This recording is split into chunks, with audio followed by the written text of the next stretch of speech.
అక్రమ కేసులు పెడుతూ వేధించే వైఖరిపైన తీవ్రమైన వ్యతిరేకత వ్యక్తమవుతుంది. ఈ నేపథ్యంలో మనతో చర్చలో పాల్గొనడానికి టీఎస్పీఎస్సీ మాజీ సభ్యులు సుమిత్రానంద్ గారు మనకు అందుబాటులో ఉన్నారు. నమస్తే అండి. వరుసగా ఈ మధ్యకాలంలో ఎక్కడ చూసినా కూడా వరుసగా ఇదే వైఖరి కనిపిస్తుంది. ఎవరైతే ప్రశ్నిస్తున్నారో, ఎవరైతే ప్రజల పక్షాన నిలబడి పోరాటం చేస్తున్నారో, ప్రజలకు న్యాయం చేయాలని అడుగుతున్నారో వాళ్ళ మీద వరుసగా అక్రమ కేసులు పెట్టడం. వీకెండ్ వచ్చిందనంటే ఇది అలవాటు అయిపోయింది. గురు నుంచి గురువారం నుంచి ఇంకా ఇదంతా పరంపర మొదలైతే వస్తుంది. అంటే దీన్ని అంతా ఎట్లా చూడాల్సిన అవసరం కనిపిస్తుంది. ఎందుకంటే ప్రభుత్వం ప్రజలకు న్యాయం చేయాలి. వాస్తవానికి ప్రభుత్వం ప్రజలకు న్యాయం చేయాలి. ప్రభుత్వం తరపు నుంచి ప్రజలకు అన్యాయం జరుగుతుంటే ప్రజలకు న్యాయం చేయండి అని ప్రశ్నిస్తున్నారు మాత్రమే, ఇంకోటి కాదు. సో ఇట్లా ప్రశ్నించడాన్ని, అక్రమ కేసులు పెట్టి వేధించడం వెనుక ఉద్దేశాన్ని ఎట్లా చూడాల్సిన అవసరం కనిపిస్తుంది. అంటే మీరు ప్రజల తరపున ఉండకూడదు, ప్రజలు అన్యాయాన్ని ప్రశ్నించకూడదు అన్న ఒక సంకేతాన్ని క్లియర్గా ఇస్తున్నట్టుగా భావించాలా? నిజానికి ప్రభుత్వం అనుకుంటా ఉంది ప్రజలది చాలా బలహీనమైన గొంతుక. ప్రజల తరపున ఎవరైతే నాయకత్వం వహించి ఈ ఉద్యమాలు చేస్తూ ఉన్నారో, ఎవరైతే ప్రశ్నిస్తూ ఉన్నారో ప్రజల తరపున, వాళ్ళని కనుక అరెస్టు చేస్తే ప్రజలే ప్రశ్నించడం ఆగుతుందనేటువంటి ఒక కుట్ర స్పష్టమవుతుంది. ప్రతి వారాంతంలో ఇది సహజ అకృత్యం అయిపోయింది. ఇవాళ డాక్టర్ ఎర్రోల శ్రీనివాస్ విద్యార్థి ఉద్యమ నేత మాన్య శ్రీ కేసీఆర్ గారిని నాడు జయశంకర్ సార్, ఆచార్య జయశంకర్ సార్ కేవలం తెలంగాణ సాధన ఒక్క కేసీఆర్ వల్లనే సాధ్యమవుతుందనేటువంటి బలమైన నమ్మకంతో కేసీఆర్ గారు మాత్రమే ప్రజలను ఒప్పించగలరు, మెప్పించగలరు, ప్రజల్ని చైతన్యపరిచి వెంట నడిపించుకునే శక్తి ఆయనకున్నది, ఆయన నాయకత్వంలోనే తెలంగాణ సాధ్యమవుతుంది అని చెప్పేసి ఆయన నమ్మినటువంటి వ్యక్తి కేసీఆర్ గారు. ఆ కేసీఆర్ గారి ఉద్యమ పాఠాలు విని ఉద్యమంలోకి వచ్చినటువంటి విద్యార్థి ఉద్యమ యోధుడు డాక్టర్ ఎర్రోల శ్రీనివాస్, విద్యావంతుడు. గత ప్రభుత్వంలో ఎస్సీ ఎస్టీ కమిషన్ చైర్మన్గా పనిచేసినటువంటి వాడు, మేధావి. ఆయన చేసిన నేరం ఏంటి అసలు? తనపై ఈ రేవంత్ సర్కార్ కానీ ఇంటెలిజెన్స్ ఐజీ కానీ ఫోన్ ట్యాపింగ్ చేస్తూ ఉన్నారని ఫిర్యాదు చేయడానికి వెళ్ళినటువంటి పాడి కౌశిక్ రెడ్డి వెంట వెళ్ళినందుకు, అది కూడా అపాయింట్మెంట్ తీసుకొని వెళ్ళిండ్రు వీళ్ళు, వెంట వెళ్ళినందుకు కౌశిక్ రెడ్డి గారిని అరెస్ట్ చేసిండ్రు. కౌశిక్ రెడ్డి గారిని అరెస్ట్ చేస్తున్నారని ఆయన్ని పరామర్శించడానికి వెళితే హరీష్ రావు గారిని అరెస్ట్ చేసిండ్రు. హరీష్ రావు గారిని అరెస్ట్ చేశారు. అసలు ఏంటి జరిగిందని తెలుసుకోవడానికి వెళ్ళిన అందరినీ అరెస్ట్ చేసిండ్రు. దాదాపు ఆ రోజు 50-60 మందిని ఒకే రోజు నిర్బంధించడం జరిగింది. రాత్రి 9:30 వరకు మహిళల మంది కూడా చూడకుండా ఆ రోజు నన్ను కూడా నిర్బంధించిండ్రు. ఇవాళ తెలంగాణ యావత్తు ప్రశ్ననే కదా. ప్రజలు, జనాభాలో మెజారిటీ ప్రజలు, కొద్ది మందికి స్పృహ ఉన్నా లేకున్నా, కొద్ది మంది చూద్దాం ఇంకా చేస్తాడేమనే ఆలోచనతో ఉన్న మెజారిటీ ప్రజలైతే ఇవాళ ప్రజలే ప్రశ్నలు. ఇవాళ ప్రతిదీ 420 హామీలు ఏమైనాయి, ఇస్తామన్న 6 గ్యారంటీలు ఏమైనాయి, గత ప్రభుత్వం కేసీఆర్ ప్రభుత్వం చేస్తున్నటువంటి సంక్షేమ పథకాలు ఫలాలు అందకుండా పోయినాయి. వీళ్ళు కొత్తగా ఇస్తామన్న తర్వాత సంగతి, ఇంతవరకు కొనసాగుతున్నటువంటి ప్రజా సంక్షేమ పథకాలు అమలు నిలిపివేసిండు. ఇవన్నీ ఏంటి, అసలు ఏం జరుగుతోంది రాష్ట్రంలో అని పెద్ద ప్రశ్న. ఎందుకు ఈ డైవర్షన్ పాలిటిక్స్, ఎందుకు ఈ కుట్రలు? ప్రతి వారం ఒక ఇష్యూ తీసుకురావడం, లేదంటే తనే సృష్టించడం, ఏదో ఒకటి చిన్న అంశము తీగ పట్టుకొని, చిన్నది ఏదన్నా గడ్డి పోచ పట్టుకొని తను ఒడ్డునేస్తుందేమని ఆశా భ్రమ. ఎన్ని రోజులు గడపగలడు అట్లా? అంటే ఈ క్రమంలో ఏం జరుగుతుందనంటే ప్రజల హక్కులను కాల రాస్తున్న సందర్భాలు చాలా కనిపిస్తున్నాయి. ఒకవైపు సామాన్య ప్రజల హక్కులను కాల రాస్తున్నారు, ఇంకొక వైపు వాళ్ళ కోసం ప్రశ్నిస్తున్న ప్రతిపక్ష నేతలు అయ్యుండొచ్చు, కానీ వాళ్ళు కూడా పౌరులే. సో వాళ్ళకు కూడా ఇక్కడ అన్యాయం జరిగిందని కంప్లైంట్ చేయడానికి వెళ్తున్న సందర్భంలో కూడా ఉల్టా ఎవరైతే బాధితులు ఉంటారో బాధితుల మీదనే ఒక భారం మోపి వాళ్ళ మీదనే అక్రమంగా కేసులు పెట్టే సంస్కృతిని ఎట్లా చూడాలి? స్పష్టమైంది కదా. ఫిర్యాదు వెళ్ళినటువంటి కౌశిక్ రెడ్డి మీదనే కేసు. ఫిర్యాదు చేయడానికి ఆ ఫిర్యాదు సంగతి ఏంది, ఆ కథ ఏంది, ఆ కమామిష ఏంది, ఏమైనా ఆ చర్చ బయటకు వచ్చిందా? ఆయన ఫిర్యాదుకు ఎట్లా స్పందించింది పోలీస్ డిపార్ట్మెంట్ అనేది ఏమన్నా విషయం బయటకు వచ్చిందా? ఏదీ లేదు.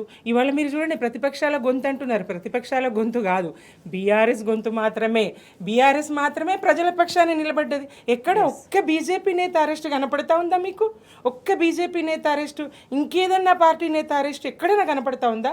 బీఆర్ఎస్ మాత్రమే తెలంగాణ సాధనలో ముందున్నది, తెలంగాణ ప్రజల పక్షాన నిలబడ్డది, తెలంగాణ ప్రజల హక్కుల కోసం నిలబడుతుంది, పోరాడుతుంది, కాబట్టి ప్రశ్నిస్తుంది. కాబట్టి బీఆర్ఎస్ను మాత్రమే టార్గెట్ చేస్తూ ఉన్నారు, ఇలా దృష్టి మళ్ళిస్తూ ఉన్నారు. ఇంకోటి, మిగతా ఎవరిని అరెస్ట్ చేసినా ఇంత స్పందన ఉంటుందని నేను అనుకోను. ప్రజలు ఒక్కటిసారి ఏం జరిగింది అసలు, ఎందుకు ఎర్రోల శ్రీనివాసరెడ్డి గారిని అరెస్ట్ చేయాలి, ఎందుకు హరీష్ రావు గారిని అరెస్ట్ చేయాలి, అసలు ఏం జరిగింది అని ప్రజలు ఆలోచించి తమ ఆలోచనలు అటు మళ్ళిస్తారేమో, తమ హక్కుల్ని ప్రశ్నించకుండా ఉంటారేమో, తమకిచ్చిన హామీల్ని ప్రశ్నించకుండా ఉంటారేమో అనే దృష్టి మళ్ళించేటువంటి డైవర్షన్ పాలిటిక్సే తప్ప ఇది ట్రిక్స్, చీప్ ట్రిక్స్ ఆ ప్లే చేసే దాంట్లో భాగంగానే ఈ డ్రామాలని భయభ్రాంతుల్ని గురి చేయాలి. ఇంకా ఎవరైనా యాక్టివ్గా ముందుకొచ్చి ప్రజల హక్కుల్ని లేదంటే ఇస్తామన్న హామీల్ని ఇస్తామన్నటువంటి హామీలని వాళ్ళు ప్రశ్నిస్తారేమన్నటువంటి భయం తప్ప ఇంకా అంటే మీకు ఇంకా న్యాయం జరగదు, న్యాయాన్ని ఆశించొద్దు అనే సంకేతాన్ని కూడా ఇస్తున్నట్టుగా భావించాలి, అంటే పోలీస్ వ్యవస్థను అడ్డం పెట్టుకుని. తప్పకుండా న్యాయం చేసే ఆలోచన అయితే కాంగ్రెస్కి ఎంత మాత్రం లేదు. కేవలం మాటలు మాత్రమే, అబద్ధాలు మాత్రమే. ఎన్నికలకు ముందు ఇచ్చినటువంటి ఒక్క హామీ కూడా నెరవేర్చింది లేదు. ఇంతవరకు ఎన్నికలకు ముందు ఇచ్చినటువంటి ఒక్క హామీ కూడా నెరవేర్చింది లేదు. 420 హామీలు, ఒకటి కాదు, రెండు కాదు, 6 గ్యారెంటీలో కూడా జస్ట్ ఒక్కటి చిన్నది, అది కూడా వాళ్ళు చెప్పింది ఒకటి చేసింది ఒకటి. ఉచిత బస్సు అన్నారు, ఎంతవరకు ఉచిత బస్సు? జస్ట్ ఎక్స్ప్రెస్ బస్ వరకే. అది ఈరోజు ఎంత సమస్యకు కారణమవుతుంది, ఎంత ఇబ్బందులకు గురి చేస్తుంది సాధారణ అత్యధిక శాతం ప్రయాణించేటువంటి ప్రయాణికులు ఎక్స్ప్రెస్ బస్సుల వరకు వాళ్ళని ఎంత తీవ్రమైనటువంటి ఇబ్బందికి గురి చేస్తూ ఉంది. అటు ఆటో కార్మికుల ఆత్మహత్యలు జరుగుతూ ఉన్నాయి. ఎన్ని రకాల సమస్యలు ఇక్కడ ఉన్నప్పటికీ ఆ సమస్యల నుంచి దృష్టి మళ్లించడం కేవలం తమ హామీలు ఒక్కటే కాదండి. తెలంగాణ ఇవాళ శాంతి భద్రతల సమస్య తీవ్రంగా ఉన్నది, చేదారిపోయింది, అది దాటిపోయింది. అట్లాగే అనేక సమస్యలు, అనేక ఆత్మహత్యలు, అటు లగచర్ల ఇష్యూ అయితే ఏంది, ప్రజలందరూ ఆలోచిస్తూ ఉన్నారు ఏం జరుగుతుంది అసలు తెలంగాణలో, పాలన ఏమైంది, వీళ్ళకి చేతన అవుతున్నదా ఏంటి అని ఒక సంభ్రమం, ఒక ఆశ్చర్యం తెలంగాణ యావత్తు తేరుకుంటలేదు. ఇట్లాంటి సందర్భంలో ప్రజల మీద ఇది ఒకటి జస్ట్ దృష్టి మళ్లించేటువంటి పని, తమ వైఫల్యాల్ని కప్పిపుచ్చుకునేటువంటి ఇదే దాంట్లో భాగమే తప్ప వేరే ఏం కాదు. అంటే పరిపాలనను పక్కన పెట్టి కక్షా రాజకీయాలకు మాత్రమే ముఖ్యమంత్రి కావచ్చు, కాంగ్రెస్ నేతలంతా కూడా ప్రిఫరెన్స్ ఇస్తున్నారు, వాటిని బేస్ చేసుకొని మిగతా అంతా నడుపుతున్నారు అనేది ఒక వాదన చాలా బలంగా వినిపిస్తుంది. అంటే ఈ కక్ష అనేది అంటే కేవలం కేసీఆర్ కుటుంబంకో లేకపోతే ఇంతకే పరిమితం కాకుండా దీన్ని అల్టిమేట్గా తెలంగాణ ముఖ్యమంత్రిగా ఉండి తెలంగాణకు నష్టం చేసే విధంగా వ్యవహార శైలి ఉంది కాంగ్రెస్ ప్రభుత్వాన్ని, ఏదైనా ఒక చర్చ జరుగుతుంది. ఏవైతే తెలంగాణ అస్తిత్వానికి ఆనవాళ్లుగా ఉన్నాయో వాటన్నిటి మీద కూడా కక్షగట్టి ఇటువంటి వైఖరి అవలంబిస్తున్నారని ఇంకొక చర్చ నడుస్తుంది. ఏమంటారు దీని గురించి? ఇదైతే స్పష్టం. ప్రజల దృష్టి మళ్లించడానికి ఏం చేయన్నో, ఎన్ని పాటలు పడన్నో అన్ని పాటలు. ఒకసారి తెలంగాణ తల్లి రూపం మార్చేస్తా అంటాడు, బతుకమ్మ చేతిలోంచి తీసేస్తాడు.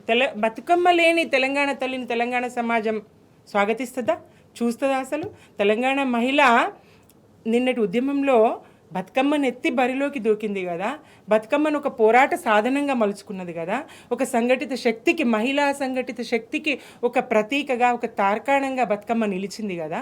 మరి బతుకమ్మ తెలంగాణ తల్లి మూర్తిని మార్చి ఒకటి, ఇంకా రకరకాల ఇట్లాంటి చిల్లర విషయాల్ని ప్రజల ముందుకు తీసుకొచ్చి ఒకరోజు కేటీఆర్ గారు అరెస్ట్ అంటారు, ఒకరోజు ఆ కేసు అంటారు, ఒకరోజు ఈ కేసు అంటారు, ఒక వారం ఇది అంటారు. తన పేరు మర్చిపోయింది అనేటువంటి ఆ కుట్రతోని వాళ్ళ ఒక్క తొక్కిసలాట్లో ఆ రేవతి గారి మరణాన్ని ఎంత రాద్ధాంతం చేస్తున్నాడో చూస్తున్నాం. ఇవాళ గురుకుల విద్యార్థుల మరణాలు కానీ, ఇవాళ చేనేత కార్మికుల మరణాలు కానీ, ఇవాళ చూడండి బతుకమ్మ చీరలు ఆపేసిండ్రు. బతుకమ్మల చీరలు ఆపేయడం మూలంగా వాళ్ళకు పని తగ్గి ఇవాళ మళ్ళా సిరిసిల్ల, ఒకప్పుడు సిరిసిల్లగా బీఆర్ఎస్ ప్రభుత్వ హయాంలో మారినటువంటి సిరిశాలగా మారినటువంటి సిరిసిల్ల ఇవాళ మళ్ళా పాపం ఆ చేనేత కార్మికుల దయనీయ పరిస్థితి, ఆత్మహత్యలు చేసుకున్నారు. అనేక రకాల కార్మికులు, అటు రైతులు, ఇటు చేనేత కార్మికులు, అటు లగచర్ల బాధితులు, ఇటు విద్యార్థులు, ఒక్కటి కాదండి తెలంగాణలో సమస్యలు. ఇప్పుడు తెలంగాణ అంటేనే సమస్య. ఏడాది పాలనలో దశాబ్దాల వెనుకకు నెట్టేసిండు. అంటే ఒకవైపు పరిపాలన సరిగా చేయకపోగా తన వాళ్ళకి, తన కుటుంబ సభ్యులకి, తన అనుచరగణానికి లబ్ధి చేకూర్చడానికి కోసం సామాన్య ప్రజలను సామూహికంగా ఇబ్బంది పెడుతున్న సంఘటనలు, లగచర్ల ఘటన దగ్గర నుంచి మొదలు పెట్టుకుంటే ఎక్కడ చూసినా కూడా తమకన్ను ఎక్కడ పడితే తమకు అది కావాల్సిందే అన్నట్టుగా, అంటే ఒక రాచరిక పోకడలు పోతున్నాడని భావించాల్సిన అవసరం కనిపిస్తుంది. ఎందుకంటే రెండు పాయింట్లు కీలకంగా కనిపిస్తున్నాయి. ముఖ్యమంత్రి ఏం చేస్తున్నారు, కాంగ్రెస్ అధికారంలోకి వచ్చిన తర్వాత తెలంగాణలో ఏం జరుగుతుందంటే, ఒకటి అటెన్షన్ డైవర్షన్, ఇంకొకటి తెలంగాణ అస్తిత్వం మీద, సంస్కృతి మీద దాడి చేయడం అనేది. అంటే ఇంతకుముందు మీరు బతుకమ్మ సందర్భంలో విగ్రహ మార్పుకు సంబంధించి తెలంగాణ తల్లి విగ్రహం చేతిలో బతుకమ్మ లేకపోవడం అనేది, అంటే యూజువల్గా ఇంకో చర్చ కూడా నడుస్తుంది. అంటే December 9 అనేది ఒక ప్రతిష్టాత్మకంగా తీసుకొని ఆ రోజు ఇంకేమైనా తెలంగాణకి మేలు చేసే విధంగా ఇంకేదో చేస్తారు అని కాంగ్రెస్ నుంచి, ఎందుకంటే సోనియా గాంధీ మీద అంత హైప్ క్రియేట్ చేసి ఆమె పుట్టినరోజు సందర్భంగా తెలంగాణకు ఏమైనా మేలు జరుగుతుందేమో అన్న ఒక ఆలోచన నుంచి ప్రజలు దూరంగా వెళ్ళడం కోసము ఒకవైపు ఆ వివాదాన్ని రాజేయడం అవుతుంది, ఇంకొక వైపు at the same time Telangana సంస్కృతి మీద కూడా దాడి జరుగుతుంది. అంటే ఆ రోజు అల్టిమేట్గా ఈ 2 లక్ష్యాలు పెట్టుకొని వీటిని నెరవేర్చుకున్నాడు ముఖ్యమంత్రి అనే వాదనని ఏమంటారు? ఖచ్చితంగా స్పష్టమవుతుంది, క్లియర్. ఇటు ఆ రోజు నిజంగా ఏమైనా చేస్తాడేమో. సోనియా గాంధీ తెలంగాణ ఇచ్చింది, నాడు బలిదేవత అన్నాడు, 1300 మంది విద్యార్థుల చావుకు కారణమైంది ఆమె ఉట్టిగే మియలేదు, ఆమె బలిదేవత అన్నాడు. అదే నోటితోని అలా అమ్మ మాతృమూర్తి నీకు పదే వచ్చింది. గతంలో సోనియా గాంధీ పుట్టినరోజు నాడు తెలంగాణకి కానుకను, తెలంగాణకి ఈ లాభం అన్న విధంగా మాట్లాడాల్సిన అవసరం అంతకుముందు మాట్లాడిన సందర్భం ఉంది కదా, మరి ఇప్పుడు అధికారంలో ఉన్నప్పుడు చేయాలి కదా. చేయాలి. ఇప్పుడు ఏమైనా చేస్తాడు అనుకుంటే, అసలు సోనియా గాంధీ బర్త్డే జన్మదినం ఎందుకు వచ్చింది, మాకు ఈ పీడ ఏంటి, మా తల్లి రూపం మార్చడం ఏంటి ఈ రోజునాడు అని జనం అనుకునే విధంగా, అదొక పీడ దినంగా భావించే విధంగా సోనియా గాంధీ జన్మదినాన్ని ఈయన చేయడం. ఇట్లాంటి పరిస్థితులు 125 అడుగుల అత్యున్నతమైనటువంటి అంబేద్కర్ విగ్రహానికి అంబేద్కర్ వర్ధంతి రోజు పిడికెడు పూలు దొరకలేదా అండి ఈయనకు చల్లడానికి? ఇవాళ దళిత విద్యార్థి ఉద్యమ నేతల్ని, దళిత నాయకులను అరెస్ట్ చేస్తాడు. ఇవాళ కేంద్రంలో పార్లమెంట్లో అమిత్ షా గారు అంబేద్కర్ని అవమానించిండ్రని దేశవ్యాప్తంగా, అదే కర్ణాటకలో అసెంబ్లీలో మొత్తం వాళ్ళు ప్లకార్డులు అంబేద్కర్ చిత్రాలు ప్రదర్శించిండ్రండి. ఇక్కడేం జరిగింది మరి? కేసీఆర్ గారు పెట్టినటువంటి విగ్రహం అని కనీసం పిడికెడు పూలు చల్లవు. సరే, అంబేద్కర్ వాదులో, అభిమానులో, మాలాంటి వాళ్ళు వెళ్ళి మేమన్నా కనీసం నివాళులు అర్పిస్తాము అని చెప్పి చూస్తే బారికేడ్లు పెట్టి తాళాలు వేసి పెట్టేస్తారు. అంటే అదాని విషయంలో మాత్రమే కాదు, కేంద్రంలో ఉన్న కాంగ్రెస్కి, రాష్ట్రంలో ఉన్న కాంగ్రెస్కి పూర్తిగా భిన్న ధృవాలాగా పనిచేస్తున్న సందర్భాలు కనిపిస్తా ఉన్నాయి. అంటే అక్షర సత్యం. అటు అంటే పార్టీ ఫిరాయింపులకు సంబంధించి అదే వైఖరి, అక్కడ ఏది ఉంటారో దానికి విరుద్ధంగా ఇక్కడ నడుస్తుంది. అదానికి సంబంధించి రాహుల్ గాంధీ ఏం మాట్లాడతారో దానికి విరుద్ధంగా జరుగుతుంటది. అమిత్ షాకు సంబంధించి అక్కడ ఆయన ఏం మాట్లాడతారో ఇక్కడ విరుద్ధంగా జరుగుతుంది. ఇక్కడ ఏది మరి? ఇక్కడ నిరసనేది కర్ణాటకలో నిరసనలు ఉంటాయి. అంబేద్కర్ కి సంబంధించి కూడా అక్కడ రాహుల్ గాంధీ ఏది ప్రాపగాండా చేస్తారో ఇక్కడ దానికి విరుద్ధంగా విరుద్ధంగా చేస్తారు. ఒక రకంగా చూస్తే మరి ఇక్కడ రాష్ట్రం బీజేపీ కాంగ్రెస్ ఒకటైనాయా, లేదా 2 జాతీయ పార్టీలు కేంద్రంలోనే మిలాఖత్ అయినాయా? ఏమీ ప్రజలకైతే అగమ్య గోచరంగా కొంత ఉన్నా కొంత సంశయం అయితే తీరిపోయింది, క్లియర్ అవుతా ఉంది, స్పష్టం అవుతా ఉంది. 2 జాతీయ పార్టీలు ఇవాళ ఒక్కటయ్యి వాళ్ళను వాళ్ళు ఏమనుకోకుండా మీ నుంచి మీరు ఒకటి గమనించి ఉన్నారో, చూసి ఉన్నారో లేదో, ఎన్నికలకు ముందే బండి సంజయ్ గారు మనం పోట్లాడుకోవడం కాదు, ఇద్దరం కలిసి బీఆర్ఎస్ను బొందబెట్టాలి, కాస్త పార్లమెంట్ ఎలక్షన్స్ ముందు కాస్తో కూస్తో కొన ఊపిరితో ఉన్నది మనం పాతాళంలోకి దొక్కేయాలని మాట్లాడిన సందర్భాలు, మనం ఒక్కటి కావాలని చెప్పిన సందర్భాలు. అంటే వాళ్ళ అనుకూల మీడియాలలో కూడా బీజేపీకి సంబంధించి పలానా వాళ్ళు మాకు అనుకూలంగా ఉన్నారని పేపర్లో వార్తలు రాసుకున్నారు. ఆ సందర్భం కూడా ఇది పబ్లిక్ లో చెప్పడానికి ఎంత నిస్సిగ్గుగా. జాతీయ పార్టీలు పబ్లిక్లో మనం ఒక్కటైదామని రెండు జాతీయ పార్టీలు భిన్న ధృవాలు పబ్లిక్లో చెప్పడాన్ని ఎంత నిస్సిగ్గుగా చెప్పడాన్ని ఇలా పౌర సమాజం ఎట్లా స్వాగతించాలి, ఎట్లా తీసుకోవాలి? స్పష్టం అవుతా ఉన్నది కదా, తెలుస్తూ ఉన్నది కదా. రెండు జాతీయ పార్టీలు ఒక్కటై బలమైన ప్రాంతీయ పార్టీల ఉనికిని దెబ్బతీయాలనుకుంటే ప్రజలు ఎడ్డోళ్ళు కాదు కదా. 60 ఏళ్ళు గోసపడ్డ తెలంగాణ, 60 ఏళ్ళు అనుభవించిన తెలంగాణ ఈ కాంగ్రెస్ దాష్టికాన్ని, ఈ దోపిడిని, ఈ పీడనను, ఈ వెనుకబాటుతనానికి అంతటికీ కారణం కాంగ్రెస్ కదా. ఇది స్పష్టం కదా ప్రజలకి. మళ్ళీ కాంగ్రెస్ బీజేపీలు ఒక్కటై అటు కర్ణాటకలో ఒక వైఖరి, ఇటు తెలంగాణలో ఒక వైఖరి, అటు ఢిల్లీలో ఒక వైఖరి. ఏంటి పాలన? ఏం చేస్తున్నాడు అసలు? ఏం సాధ్యమవుతున్నది? ఏడాది పాలనలో వాళ్ళు విజయోత్సవాలు ఏమని చేసుకుంటారు, ఎట్లా చేసుకుంటారు? ఏ రంగంలో వాళ్ళు విజయం సాధించారు? ఒక్క రంగాన్ని చూపించగలరా? ఎక్కడివైనా అని చెప్పడానికి ఏం లేదు. అంటే ఇట్లా అక్రమ కేసులు పెట్టడం ద్వారా అంటే భయభ్రాంతులకు గురైపోయి ప్రజలు నిజంగా మాట్లాడకుండా ఉండే సందర్భం కనిపిస్తుందో తెలంగాణలో? ఎటువంటి సిచ్యువేషన్ ఉంది? ప్రజలు, తెలంగాణ ప్రజలు కేసులకు భయపడితే, తెలంగాణ ప్రజలు అక్రమ కేసులకు భయపడితే తెలంగాణ సాధన జరుగుతుండేనా? కేసీఆర్ వెన్నంటి వాళ్ళు నడిచేవాళ్ళ? ఇవాళ తెలంగాణ సాధనలో ఉద్యమ దళపతి వెంట వాళ్ళు ఉండి తెలంగాణను సాధించడానికి వాళ్ళు, తెలంగాణ ప్రజలు ముందుకొచ్చేవాళ్ళ? తెలంగాణ ప్రజలు కానీ, తెలంగాణ ఉద్యమ నాయకులు కానీ, బీఆర్ఎస్ పార్టీ నేతలు కానీ ఎవ్వరు కూడా అక్రమ అరెస్టులకు, అక్రమ కేసులకు భయపడినటువంటి సందర్భం గతంలో లేదు, ఇప్పుడు ఉండదు, భవిష్యత్తులో కూడా ఉండదు. కాంగ్రెస్ ఏదైతే కలలు కంటుందో జస్ట్ వాళ్ళకు కూడా తెలుసు, వీళ్ళు భయపడడం తెలుసు. ప్రజల ఆలోచనలని, ప్రజల దృష్టిని మళ్లించడానికి ఇది ఒక్క డైవర్షన్ పాలిటిక్స్ అంతే తప్ప వేరే ఏం లేదు. ఇది అయితే స్పష్టం.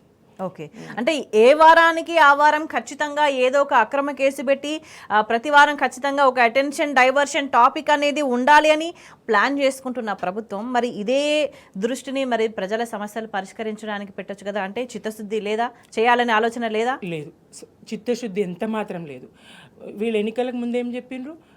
మీరు ఇన్ని హామీలు ఇస్తున్నారు, మరి ఎట్లా సాధ్యమవుతుంది మరి అంటే, లేదు ఎట్లా నిధులను సమీకరించుకోవాలనో మాకు తెలుసు అని ఇదే ఉత్తమ్ కుమార్ రెడ్డి గారు, బట్టి విక్రమార్క గారు చెప్పిండ్రు, ఉప ముఖ్యమంత్రి గారు.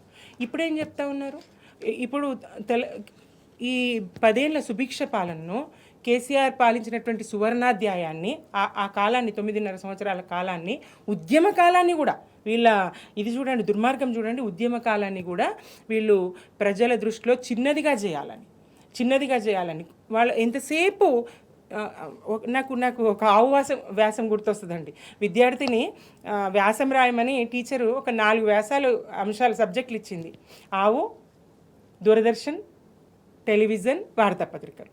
ఈ విద్యార్థి ఒక ఆవు మాత్రమే చదువుకొని వచ్చిండట. టీచరు టెలివిజన్ గురించి రాయమన్నది.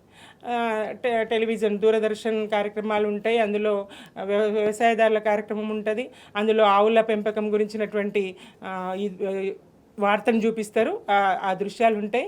ఆవుల పెంపకం, ఆవుకు 4 కాళ్ళుండును, ఒక తోకుండును, 2 కొమ్ములుండును, 2 చెవులుండును, ఆవు పాలు శ్రేష్టమైన, ఆవు పాలు తెల్లగుండును, ఇదే రాస్తా ఉన్నాడు.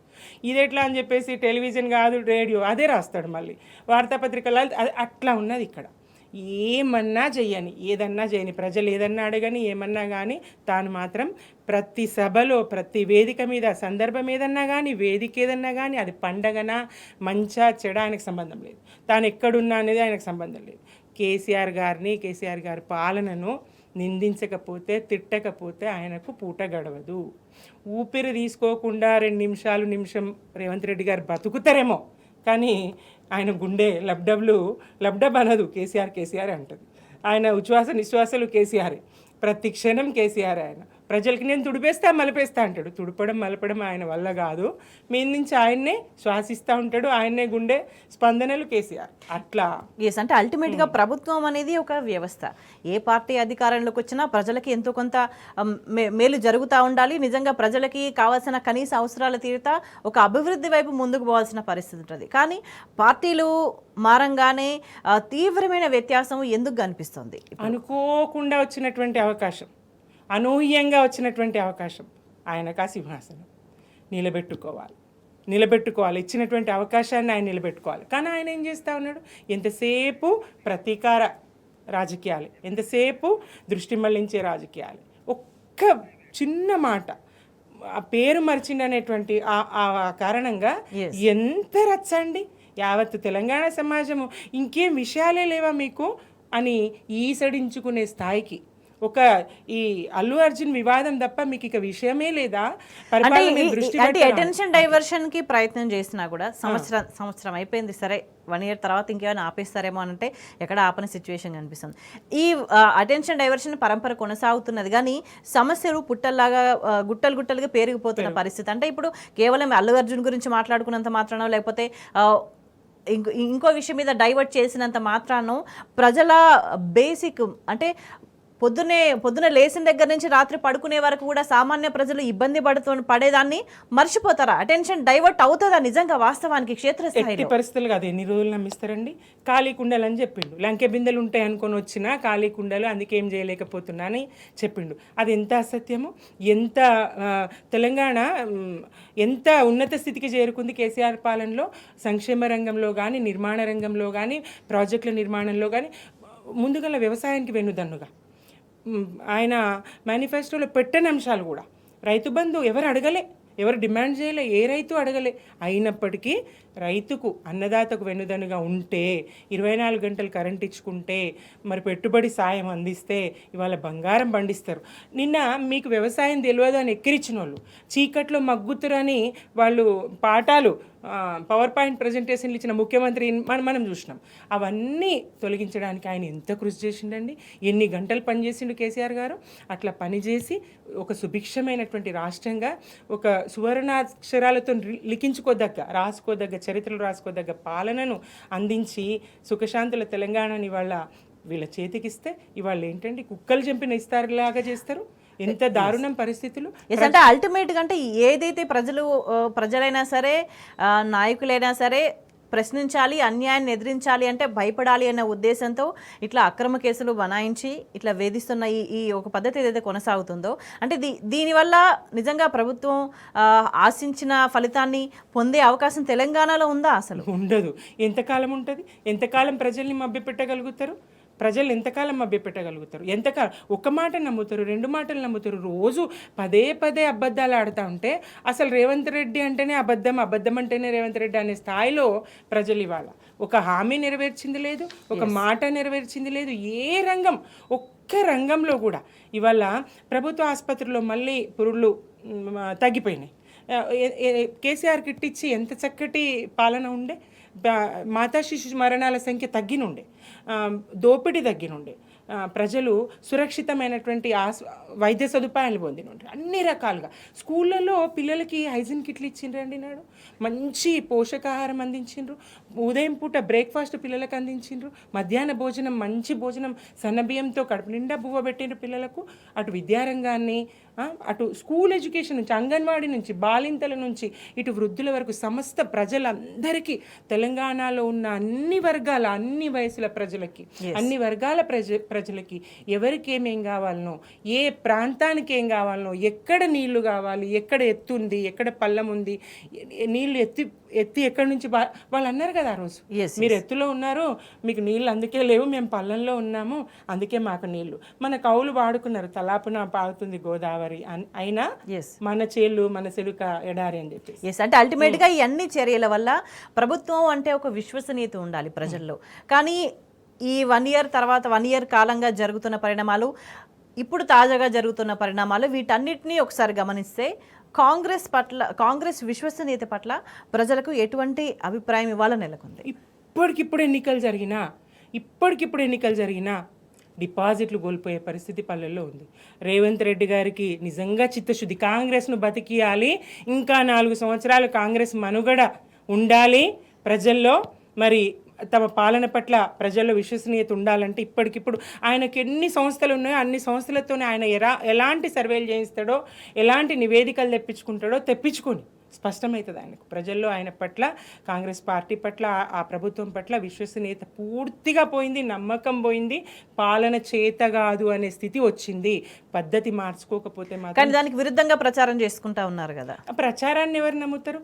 ప్రజలకు అందింది తెలుస్తుంది కదా. ఇవాళ 2వ పంట కూడా అయిపోతా ఉన్నది. నేను వచ్చిన తెల్లారి రైతు బంధు కాదు, ఇవాళ అయితే కేసీఆర్ ఉంటే 10,000, నేను వస్తే 15,000 అని ఎన్నికలకు ముందు చెప్పిండు. రైతు బంధు కాదు, రైతు భరోసా ఇస్తా. ఏది భరోసా లేదు, బంధు లేదు. వానకాలం పంట అయిపోయి యాసంగి పంట నాట్లు వేసిండ్రు, రకరకాల పంటలు వాళ్ళు పెట్టుకున్నారు. ఎక్కడిది ఇంతవరకు? మీనమేషాలు లెక్కపెట్టుడే కదా వాళ్ళు చేస్తున్న పని. మేము 5 ఎకరాలకి ఇద్దుమా, 10 ఎకరాలకి ఇద్దుమా, మీరు కొండలకి ఇచ్చి, అక్కడ కూడా నువ్వు ఎంత వరకు ఇవ్వదలుచుకుంటావో అది ఇచ్చేసి స్పష్టంగా ఉండు. నువ్వు 5 ఎకరాలకు ఇస్తావా, ఇయ్యు. ఉద్యోగులకు ఇయ్యవా, నువ్వు ఏం చేయదలుచుకున్నావు అసలు అది చెయ్యకుండా మొత్తానికే పథకం అమలు చేయకుండా ఆ ప్రభుత్వాన్ని ఇంకా కూడా బదనాం చేసే ప్రయత్నమే. ఆయన కొండలకి ఇచ్చిండు, గుట్టలకి ఇచ్చిండు, రోడ్లకి ఆయన ఇచ్చిండు, నువ్వేమిస్తావో ఇయ్యు. కేసీఆర్ గారు వ్యవసాయానికి వెన్నుదన్నుగా నిలబడాలనుకున్నాడు. వ్యవసాయాన్ని మరి దేశానికి అన్నం పెట్టే రైతన్న 70% ప్రధాన పంటల మీద ఆధారం. ఇవన్నీ వదిలేసి ప్రభుత్వం ఏం చేయాల్సిన అవసరం కనిపిస్తుంది? ప్రభుత్వం అయితే పాలనలో పూర్తిగా 100% వైఫల్యం, 99% కాదు 100% వైఫల్యం. మరి రేవంత్ రెడ్డి గారిని పక్కకు పెట్టి కాంగ్రెస్ తలబండిన నేతలు ఉన్నారు, కురువృద్ధులు ఉన్నారు. మరి అట్లాంటి వాళ్ళు ఎందుకు ఆయన్ని సహిస్తూ ఉన్నారో అర్థం కాదు. వాళ్ళన్నా విషయం తెలుసుకోవాలి. ఎంతసేపు ఈ రాజకీయాలు చేయగలుగుతాము, ఎన్నాళ్ళు ఇట్లా పొద్దు గడపగలుగుతాము, నిందిస్తూ తిడుతూ అబద్ధాలు ప్రచారం చేస్తూ ఎట్లా సాధ్యమవుతుందని వాళ్ళన్నా ఆలోచన చేసి ఇప్పుడన్నా ప్రజలకే మన చేయండి. బీఆర్ఎస్ని అరెస్ట్ చేస్తారా? ఈ అరెస్టులు ఇవన్నీ కేసులు మాకు ఇవేం కొత్త కాదు. ఉద్యమకాలం నుంచి మాకు ఇవేం కొత్త కాదు. మేమేం భయపడము. ప్రజలకు కూడా తెలుసు ఎన్నిసార్లు అరెస్ట్ అయితే తెలంగాణ సాధ్యమైంది. అల్టిమేట్గా ప్రభుత్వం వైఖరి మార్చుకొని పరిపాలన మీద దృష్టి పెడితే బాగుంటుంది అనే అభిప్రాయం వ్యక్తమవుతుంది. సుమిత్రానంద్ గారు చర్చలో పాల్గొనేందుకు ధన్యవాదాలు.